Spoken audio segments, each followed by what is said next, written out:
Welcome to the Thriving Christian Artist, the podcast where we hope you connect with God to bust through the roadblocks that have held you back for years, create the work you love, and really live the life you know God created you to live as an artist in His kingdom. I'm Matt Tommy, your host. Let's get started. Well, hey there, my friend. It's Matt Tommy, and I'm so glad that you're with me on the podcast today. You know, one of the things that really can frustrate us as creatives is social media, all the variety of social media platforms that are out there, wondering how many times we should post, what we should post, how do we get in front of the right clients, all those sorts of things. And I've got a great interview today with my friend Heather Heuman, who is with Sweet Tea Social Media Marketing. I love that name. She's got a podcast actually that's called Business, Jesus, and Sweet Tea. I'm like, Lord help, how can we not be friends? She's an incredible authority on social media and especially on helping artists who are introverts. That's what we're talking about today. She really has a lot of great information on how to make the most of social media, even when you're wired as an introvert and being social per se is maybe not the place that you find your greatest strength to be. Listen, you're going to get a lot out of today's podcast with Heather. All right. Now, listen, before I get started, you know, I love to always give a big shout out to my podcast listeners. And today's is from Danny. She says, practical, refreshing, and kingdom focused. Matt's podcast has been such a breath of fresh air for me. I know lots of artists, but very few with kingdom mindsets. So navigating the art world has often felt very lonely.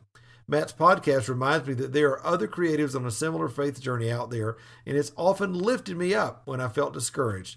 I love the practical tips and down-to-earth conversations. It's been a huge blessing to my life. Thanks so much, Matt. Well, Danny, that just makes my day. I just want to give you a big hug, a big high five. Thank you for taking the time and writing that and leaving a review here. It really just means the world to me. For all of you guys that do that from time to time, just scroll down in whatever app you're listening to, write a review, tag us on Instagram, on Facebook, let us know that you did that. It really, really is a big, big encouragement. And it lets others know that the podcast could be an encouragement to them as well. All right. Well, Danny, thanks a lot. Thank you for listening to the podcast today. I'm going to get out of the way and let you listen to this really, really great interview with my friend Heather Heuman, all about how social media can work for you, even if you feel like you're wired as an introvert. All right, here you go. Well, hey there, my friend. I'm so glad that you're with me on the podcast today. I've got my friend Heather Heuman all the way from South Carolina on the podcast today. Heather, I'm so glad you're with me. Thank you so much. I'm excited to be here, Matt. I know it. Listen, when I first heard about you and your podcast, and it's called Business, Jesus, and Sweet Tea, I said, Lord, how can we not be friends? I'm a Georgia boy, right. And so that everything that I care about is, if you'd have put Cracker Barrel in there, it would have been a little better. But I love it. I love it. Well, listen, for those folks who don't know who you are and what you do, you help folks do what they do better online. You're really an incredible social media teacher and coach and mentor. So for those who don't know you, just give us a little idea who you are and what you do creatively. Yeah, absolutely. So I have been in the digital marketing space for around 20 years. And I love the concept of using social media marketing as a way for people to build connection, build relationship with their exact ideal audience so they can have that authority, they can have the increased income that they're looking for in their business, and ultimately, as a believer, so they can make a bigger impact for Jesus. So I do come alongside Christian business leaders. I do also work with nonprofits, but I've got my own membership called Social Thrive Business Academy, where I'm working with people that want to actually have someone to help them so they can do it themselves. And then I have some done for you clients, and I wrote my book on social media. So like, this is my happy place, helping people really be able to forge great connections and relationships online and for it to increase their business. I love that, because you said my magic word at the beginning of that, which is connection. Because I'm always telling artists, listen, nobody buys your art because they need it. Right? Or life, it's not a life and death purchase. They buy it because of connection, and to the degree to which you develop and increase that connection is the degree to which you begin to develop a niche of clients. And so I love that, because social media then is really just an extension of what we're doing. I think a lot of people, and maybe this is a way to get started, but a lot of people, think about social media as the end all be all, but it's a tool, right, in our tool belt to reach and develop relationships with our clients. Absolutely. And, one of the things I love most about social media is I feel that it has lowered a bar from people that may not be in corporate America or huge brands. And it allows for you and myself and all of us to show up on this playground to really be able to really get beyond that 20, 30, 50-mile radius of where our business is. And it really affords us, depending on what your business model is, for us to really get out there and to serve well people that are interested in what we have to offer. And so I think social media is pretty cool.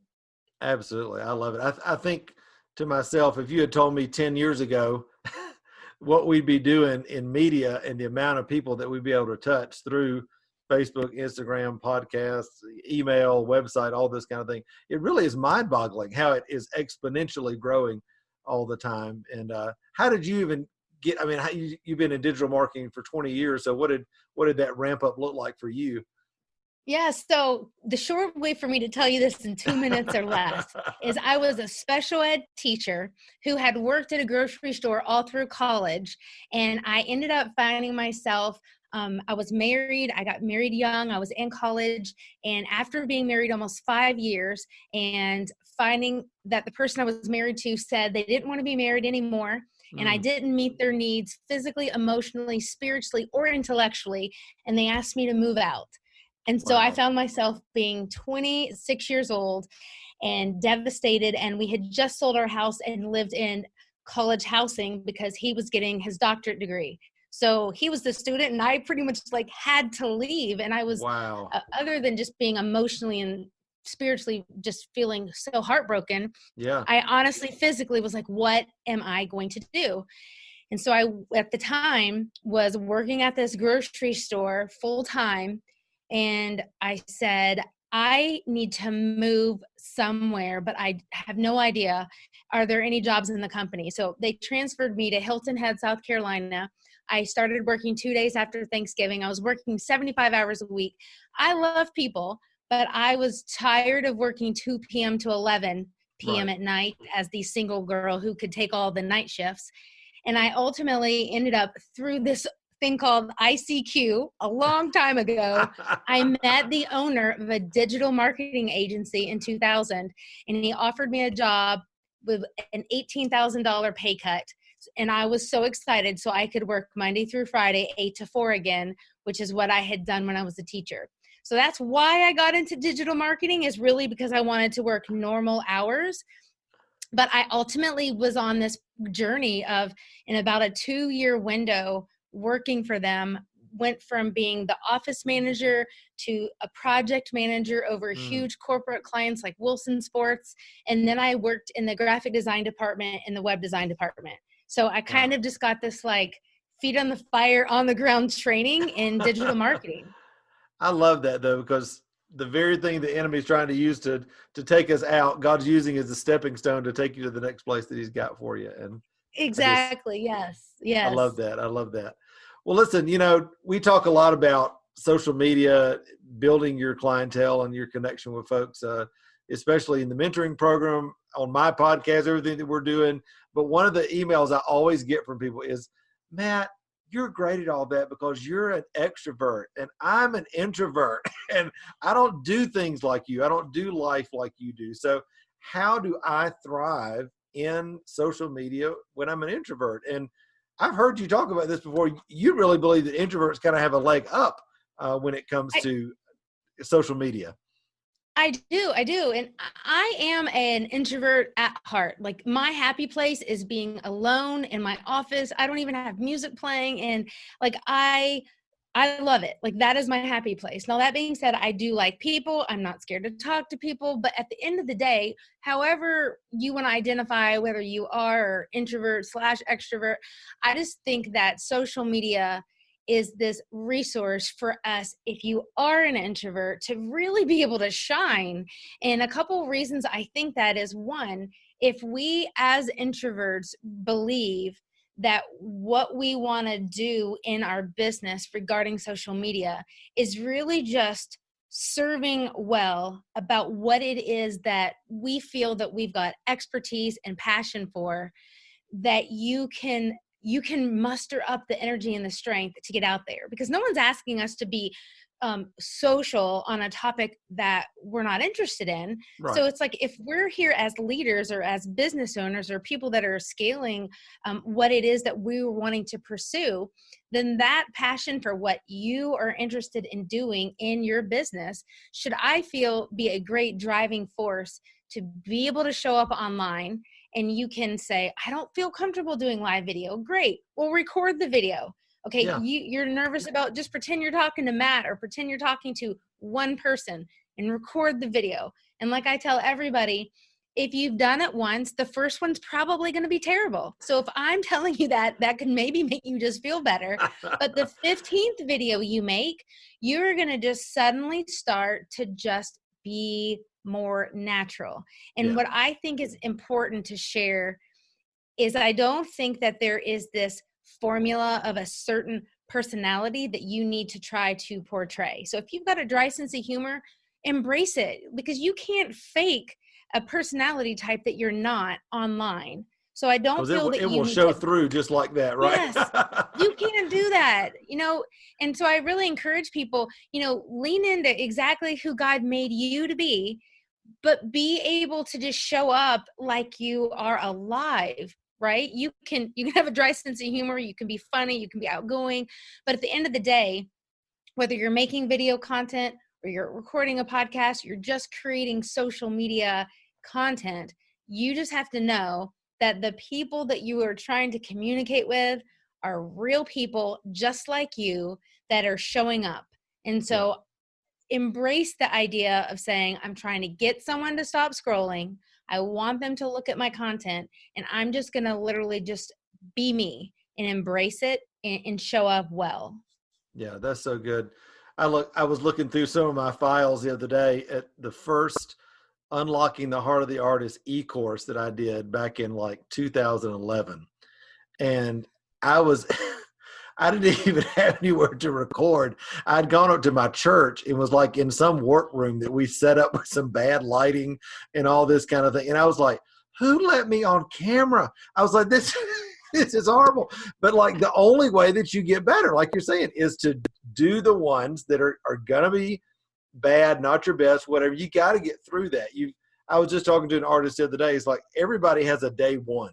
Everybody has that first sketch in your sketchbook where you're like, it's not the best, but that's where I started, and I couldn't be where I am now if I don't do that. And I think for me, and maybe you could speak to this, I think that the moment that changed for me is when I quit trying to quote unquote sell or convince or be the shiny whatever online, and I was just trying to be me. And I looked at the camera not as a group of people, but instead speaking to one person that was my ideal client. And that, for me, when I could make that personal connection, I think for introverts too, that's when everything changed for me, because it felt much more personal and authentic.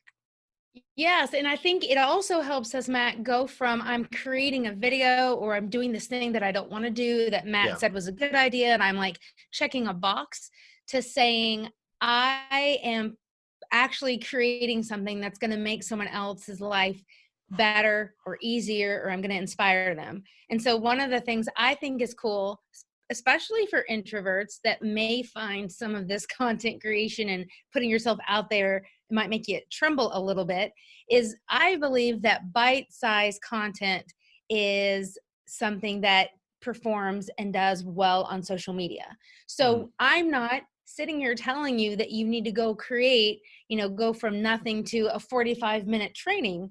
You Right. can literally say, here are the top 10 questions that I get asked over and over, or here are the top 10 mistakes that people are making when it relates to this. So then I am going to simply create 10 pieces of content that address that specific thing. And maybe you've got a personal story, or you have a way that you can connect as a human being as you get ready to convey your smartness, and you can keep that in a really quick, short, again, you could do video, which I'm a big fan of, but Right. even if it's not, what photo could you use to just really tell that story and allow yourself to be willing to be vulnerable, because you know it's not about you getting like a vulnerable point, but it's about you saying, if this can help someone else be better or be smarter, then I feel good about my efforts of embracing this. Yeah, that's so good.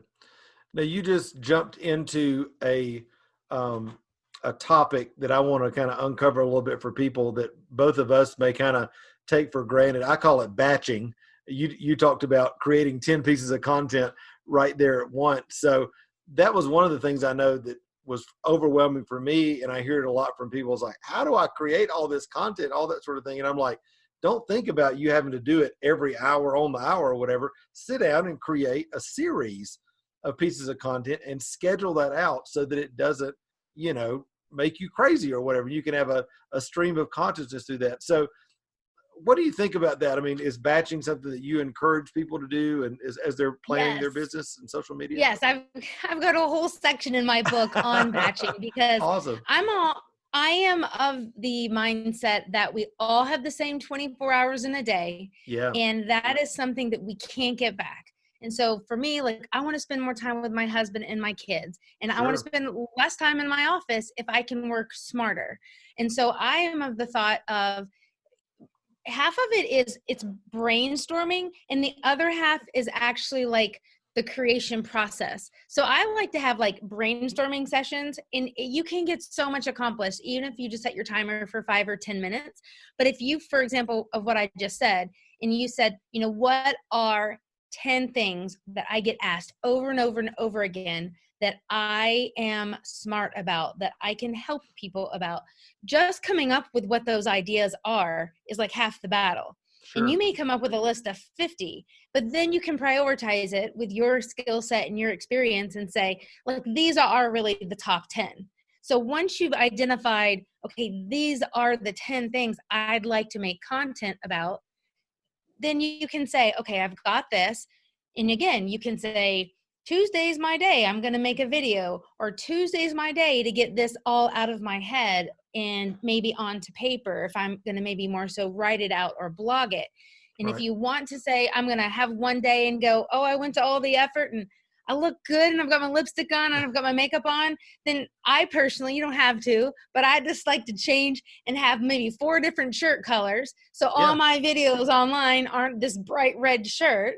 And then you can sit there and you could knock out all those videos. And again, the creating of it can just be a part of the piece. And then you can batch a different day where you say, I'm going to schedule these on Facebook, and these are going to all roll out for the next, X number of Tuesdays on whatever type of cadence that really works for you. And so I'm not here Yes. to say you need to do a video a day or a video a week, but I feel the more that we can train our audience to know that we are reliably here to help them, to serve them, and to make them better at what they're looking to us for, the easier it is for that following on social media to be strengthened. Yeah, that's so good. Because people like that regularity. I think of knowing that you're going to be, giving out content. I just heard somebody the other day say, and it was a shift for me as much social media as I do. They said, instead of thinking about social media like a consumer, think about it as, because you're a producer of content. So have a plan, have a time frame, have a focus that you're doing. And it really kind of was like, oh, I'm not just some guy on Facebook that's putting things out there. No, I'm producing great content on purpose for my audience. And I think that's just a heart shift that inside is like, yeah, I've got something to give. This is important. I'm going to put some structure to it. And which kind of brings up the question then, and I know you hear this a lot, Heather, do I have to be on all the social media platforms? Because there are so many stinking platforms that are out there. And, I know for me, I talk a lot just with artists about Instagram and Facebook, in particular, because those are the ones that are kind of the most popular. But what do you say to somebody who gets overwhelmed with just all the choices that are out there today? Where to start? Yeah. So one of the things I love to tell people is I want to release you today from any burden that makes you feel that you need to be in all the places. Mm, And here's why I say that.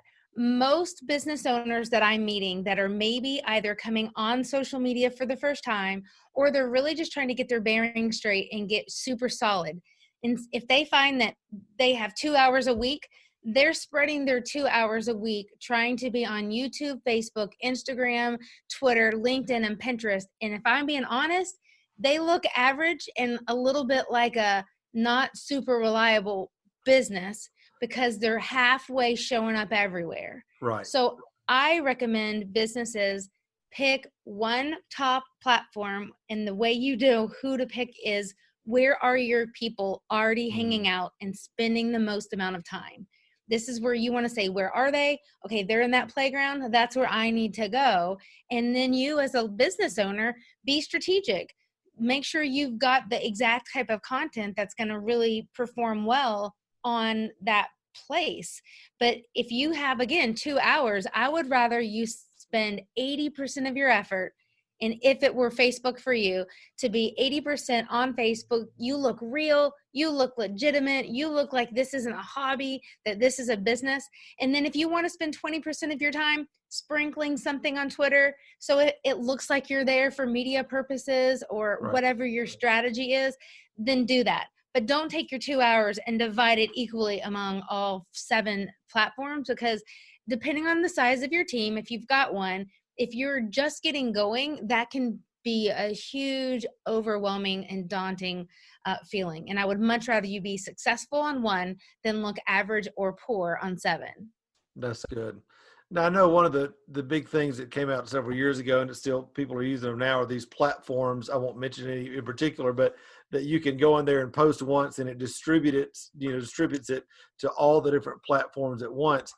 I've heard such mixed reviews over that over the years. I know I've been able to tell on my own uh, algorithm studies, that it seems when I'm doing those kind of software distribution or, social media distribution softwares, as opposed to doing things organically in the software Mm-hmm. itself, I seem to get better results when I'm doing it organically. Do you have any thoughts on that, best practices? Because I think Yes. people that are trying to do it all, they're trying to use those kind of things, and it may be having the opposite effect for them.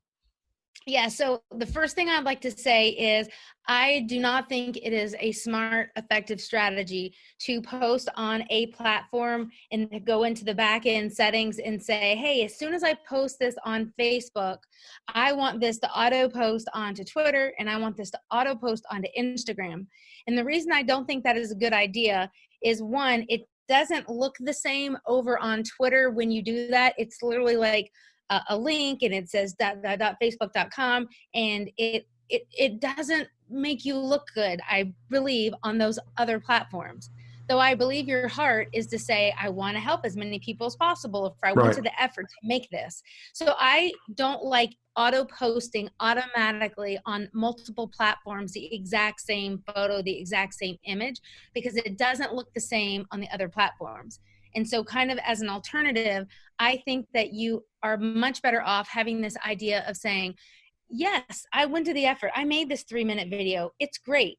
I'm going to post this on Facebook with maybe this blog style type post on Monday. And then on Tuesday, if you, let's say, are on another platform like LinkedIn or another social platform, well, then post that maybe a couple days later on a different platform, but your language and your messaging in that is not going to be the exact same. You just want to tweak it because you want the people that are following you on each platform to really believe that you're showing up on that platform, because the culture on all of them are not the same.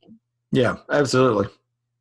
And I'm not here to bash third party schedulers. I use some myself, but I don't use them on Facebook because I truly have found through my own testing that it's worth it for me to take the time. I just use the scheduler within Facebook and I use it. But Yeah. again, if I'm scheduling or if I'm repurposing content and posting it a similar photo but maybe different messaging, it you can still customize it for the different platforms and kind of keep yourself out of this idea of just looking like you're just trying to slap something up on social media. Right. Yeah, I totally agree. And like I said, I've found the same kind of thing for me. I think the frustration, and maybe you can speak to this, is that, these platforms and social media in general is changing all the time. The things that worked a year ago and 2 years ago don't work now, or don't work as well now. So as you look at the landscape right now, Heather, what would you see are some of the things that are really working, that are really effective for people right now, say on Facebook or Instagram or any of the big ones that are out there? Yeah, so the top thing I think right now is video. If you can do video, and I do think that bite-sized content, 3 minutes or less, is ideal for you to be able to get more free organic exposure. If live video traumatizes you, just start with a video that you've recorded. And if you are brave enough, or you're willing, or you want to do live video, I think that is just a little bit higher than recorded, uploaded video. But make sure you have a good connection, because sometimes you can have the best efforts, and the last extra stressor you need is this thing says you have a poor signal. Exactly. And you just mustered up all this energy to go live, because that doesn't have anything to do with the content of what you're posting, but it can kind of rattle you a little bit if you were motivated to go live and then something like that happens. Another thing I think is really powerful is this idea of you not feeling that all the content that you post on Facebook needs to be yours. In fact, I think you can help your page perform better if you begin to look at bigger pages than yours that align with what you believe in, or your philosophy, or industry leaders, and you share some of their content. Some of the whole Facebook juice kind of trickles down to your page, and it will help your page grow more when you're not the one creating every single post yourself. And then the last and final thing, and this is Facebook, but all the platforms, is the more you can create content that's going to spark engagement will make Facebook happier. More people will see your stuff, because Facebook says, hey, wait a minute, people are actually engaging with this post that Matt just did. So we're going to now actually push this out to more people for free. And even though that may have been a post of Matt saying, okay, guys, I just have to know, in the middle of all the craziness, what is your favorite pizza topping? Right. And you might be going, that's fluff. I don't want that. But at the end of the day, the people that you serve, the people that you sell to, they could be vegan, but for the most part, they may be pizza eaters. And that is going to be something that's simple, that's mindless, that people can be saying, oh, I'm going to respond to this. I don't have to overthink. I just need to respond and say Italian sausage. And then you get all this engagement and traction. And then Matt's next post, which is maybe not about pizza toppings, but it's about him saying, hey, here's a new podcast episode. That next post is going to get more of a bump because of the other content that had the engagement. So I always like to tell businesses, especially if you're talking about Facebook, you're trying to accomplish your business goals of increasing your email list, or increase your opt-in, or get people to watch your video, but then you're trying to make Facebook happy. And so when you can play by Facebook rules and say, I'm also trying to accomplish my business goals, I've got to do what I think is going to make them happy, because, for example, they don't like when you take people off of Facebook. So if you go audit your own page and you say, wow, the last 15 posts I've done, I have a link taking people off of Facebook. So you could say, wow, let me make Facebook a little bit happy. So I'm going to just ask a question. I'm going to give a testimonial. I'm going to make a video. And again, I'm going to do things of keep people on Facebook so they're happy, and then drop a link to taking someone off of Facebook. And it kind of is the balance of you trying to accomplish your growth goals and you making the platforms happy. Yeah, it's so amazing. So we have a Facebook group, our Thriving Christian Artists Facebook group. We've got 21,000 people in that thing now, which is awesome. And it's funny, though, from an algorithm standpoint, I'll post something that's important and you'll get wah, wah, and then I'll post something like this morning. I posted, okay, during the coronavirus quarantine, do you get dressed every day, or are you in your pajamas?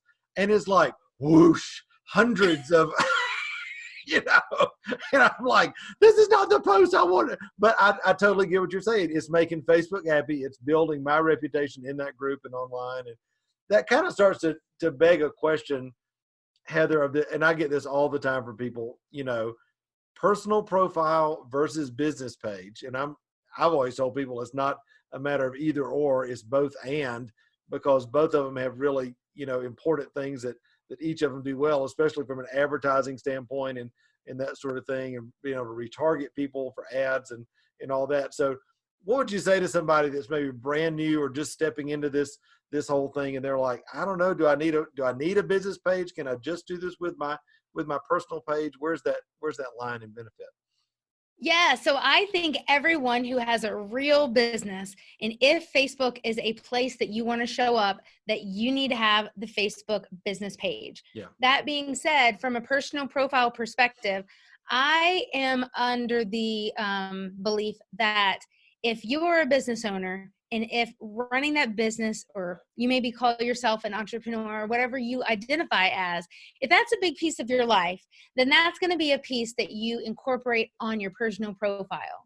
So I think a rule that I like to ask people is, how often do you normally post on Facebook? So I will totally put myself under the bus and tell you on my personal profile, like non-business owner or not, I'm the type of person that's posting 5 times a day on my personal profile. So to me, it is not odd that one of those 5 is me saying, I just got done recording an amazing conversation with Matt, blah, blah, blah. I can't wait to see it. Or, oh, I just got a new client. That's awesome. Or, oh, I'm so excited to celebrate Sally. But it's like one of it every 5. And someone else that might be posting 4 times a month, well, that would be really odd if all 4 of those are all just business related. So I like to think of, on your personal profile, I think it's 100% awesome for you to spotlight and talk about your business, but think of it as you're sprinkling versus like you're making the whole, thing on the profile. The main content is over here, and on my personal profile, I'm just sprinkling because it's naturally coming out, because this is really important to me in a part of my life. That's good. So you're the cupcake and your business posts are the sprinkles. I see, we're artists, we're visual. We got to have that in our minds.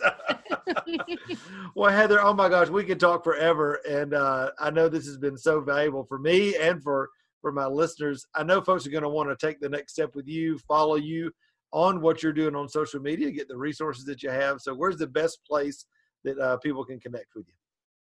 Yeah, I'd love for you guys, if you are podcast listeners, I'd love for you to check out my Business, Jesus, and Sweet Tea podcast. And if you're online, you would just go to sweetteasocialmarketing.com. And I'd love to connect with you there. I've got lots of free resources to help you, especially if you're just not quite sure what you should be posting on social media, or you need social media strategy help. Awesome. Well, Heather, what a pleasure it's been to have you on today. And I'm always loving to interview fellow Southerners and people that love sweet tea and Jesus and business. And so it's been a great opportunity to have you on. Thanks so much. Thank you. Hey, thanks so much for spending a few minutes with me today on the podcast. Listen, I hope it's been a huge encouragement to you on your journey as an artist.